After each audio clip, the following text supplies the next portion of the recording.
Hi friends, फिर से स्वागत है आपके अपने यूट्यूब चैनल पे। आज हम पढ़ेंगे Delhi police constable previous years papers जो 14 नवंबर 2023 को सेकंड शिफ्ट में हुआ। कंप्यूटर से संबंधित क्वेश्चन है। सभी क्वेश्चनों को हम विस्तार से समझेंगे और किस ऑफिस का इस्तेमाल किया गया है और किस तरीके के क्वेश्चन पूछे गए हैं और आने वाले एग्जाम में किस तरीके के क्वेश्चन पूछे जाएंगे, इन सभी को हम ध्यान में रखते हुए इन क्वेश्चनों का अध्ययन करेंगे। तो हमारा जो पहला क्वेश्चन है, MS एक्सेल 365। MS एक्सेल 365 में उस क्षेत्र को क्या कहा जाता है जिसमें प्रिंट करने के लिए MS एक्सेल में विशिष्ट और फॉर्मेटेड डेटा शामिल होता है। तो पहला है प्रिंट एरिया, दूसरा है प्रिंट प्रीव्यू, तीसरा है प्रिंट मार्जिन, चौथा है व्यू। तो राइट आंसर क्या है? Print area. First answer right answer है। प्रिंट एरिया वह एरिया होता है जिसको प्रिंट करने के लिए MS एक्सेल में विशिष्ट फॉर्मेटिंग डाटा शामिल होता है। नेक्स्ट क्वेश्चन, निम्नलिखित में से किस शॉर्टकट की का उपयोग MS एक्सेल 365 में सेल को एडिट मोड में करने के लिए किया जाता है जिसमें आप बदलाव कर सके? यदि आप किसी भी सेल के अंदर क्लिक करते हो, जैसे आपको मैं बताता हूं, जैसे एक सेल का ये डिब्बा बना हुआ है और इसके अंदर यदि आपको क्लिक करना है कहीं पर भी क्लिक करना है और तो आप उस सेल को एडिट करना चाहते हो तो क्या करना पड़ेगा? कौन सी शॉर्टकट की का इस्तेमाल करना पड़ेगा? F2 का। किसका इस्तेमाल करना पड़ेगा? F2 का। आप F2 को प्रेस करोगे तो सेल जिसको आप क्लिक कर रखा है उसको आप एडिट मोड में ले जाओगे। तो यहां पर पहला आंसर राइट आंसर है। नेक्स्ट क्वेश्चन, माइक्रोसॉफ्ट वर्ड 365 में निम्नलिखित में से कौन सा टेबल स्टाइल का एक उदाहरण है? बात हो रही है टेबल की। दूसरी चीज ध्यान में रखना, किसकी बात हो रही है? वर्ड की बात हो रही है 365 के अंदर। तो यहाँ पे चार ऑप्शन दिया गया है: Chicago manual of style, plain grid, APA. APA का मतलब क्या होता है? American psychological association, MLA, modern language association. तो जो टेबल स्टाइल की बात होती है माइक्रोसॉफ्ट वर्ड के अंदर, वो प्लेन ग्रिड के अंदर होती है। सेकंड आंसर राइट आंसर है। नेक्स्ट क्वेश्चन, नया खाली डॉक्यूमेंट बनाने का तरीका निम्नलिखित में से कौन सा है? MS Excel, MS Outlook, MS PowerPoint या MS वर्ड? देखो, नया खाली डॉक्यूमेंट की बात होती है तो किसमें बनाते हैं डॉक्यूमेंट? एक्सेल में क्या बनाते हैं? सीट बनाते हैं। आउटलुक में क्या बनाते हैं?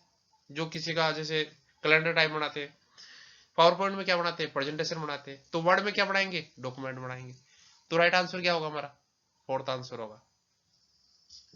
नेक्स्ट क्वेश्चन, MS वर्ड 365 से संबंधित निम्न कथनों के आधार पर कौन सा विकल्प सही है?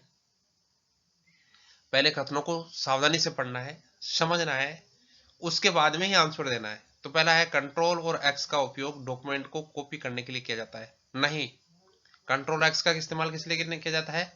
कट के लिए। किसके लिए किया जाता है? कट के लिए। तो ये गलत है। कंट्रोल और वी का उपयोग डॉक्यूमेंट को मूव कराने के लिए किया जाता है। नहीं, कंट्रोल और वी को किसके लिए किया जाता है? पेस्ट के लिए। तो ये भी गलत है। तो अभी ऑप्शनों को पढ़िए, न तो फर्स्ट न तो सेकंड, दोनों फर्स्ट और सेकंड, केवल वन केवल टू। तो राइट आंसर क्या है? न तो फर्स्ट और न सेकंड। तो फर्स्ट आंसर राइट आंसर है। नेक्स्ट क्वेश्चन है, निम्नलिखित में से कौन सा यूजर्स के बीच संदेशों के आदान प्रदान के लिए कंप्यूटर आधारित एप्लीकेशन है? क्रोम, ईमेल, बिंग या मोजिला? तो राइट आंसर क्या है? क्रोम क्या है? क्रोम एक ब्राउजर है। बिंग क्या है? एक ब्राउजर है। मोजिला एक क्या ब्राउजर है। ईमेल क्या करता है? जो संदेशों को आपस में आदान प्रदान करने का काम करता है।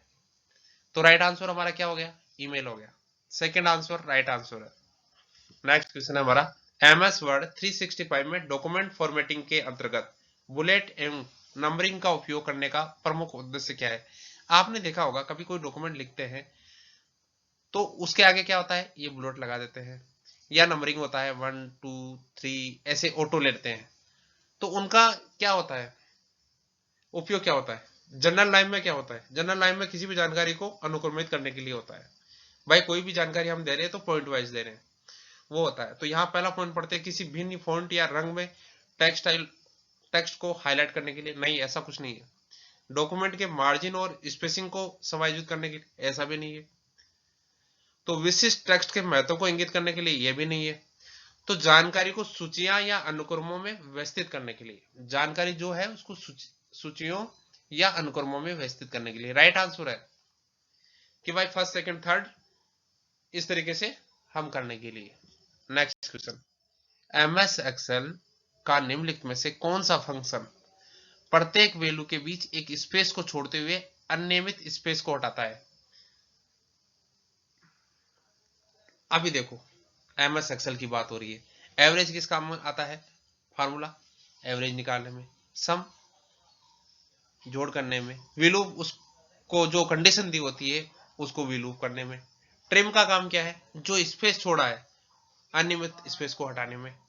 ट्रिम क्या करता है? अनियमित स्पेस को हटाने में। तो फोर्थ आंसर राइट आंसर है। नेक्स्ट क्वेश्चन, एमएस वर्ड 365 में निम्नलिखित में से किस विकल्प में आप चयनित टेक्स्ट के फॉन्ट साइज को फॉन्ट साइज सूची में उपलब्ध अगले बड़े साइज में परिवर्तित कर सकते हैं? क्वेश्चन को दोबारा समझे, दोबारा पढ़े। एमएस वर्ड 365 में निम्नलिखित में से किस विकल्प से आप चयनित टेक्स्ट को फॉन्ट साइज सूची में उपलब्ध अगले बड़े साइज में परिवर्तित कर सकते हैं? फॉन्ट साइज बढ़ाए, बोल्ड करे, इटैलिक्स करे, फॉन्ट साइज कम करे। तो बड़े साइज की बात हो रही तो फॉन्ट साइज बढ़ाए, फर्स्ट आंसर ही राइट आंसर है। नेक्स्ट क्वेश्चन, निम्नलिखित में से कौन सा विकल्प वेब पर डेटा संचार का आधार है जो वेब पेज कंटेंट के ट्रांसफर को सक्षम बनाता है? यदि वेब पर डेटा संचार का आधार क्या है? HTTP, हाइपरटेक्स्ट ट्रांसफर प्रोटोकॉल, क्या है? HTTP। राइट आंसर तो यही है। वर्ल्ड वाइड वेब की बात हो रही है या यूनिफॉर्म रिसोर्स लोकेटर की बात हो रही है या डोमेन नेम सर्वर की बात हो रही है? तो देखो, जो कंटेंट को ट्रांसफर करने में सक्षम होता है और जो डाटा का आधार होता है वो क्या है? HTTP है। क्या है? Hyper text transfer protocol. तो हमारा राइट आंसर क्या है? फर्स्ट ही है। थैंक यू दोस्तों, वीडियो को पूरा देखने के लिए, समझने के लिए, हमारे वीडियो पे बार बार आने के लिए।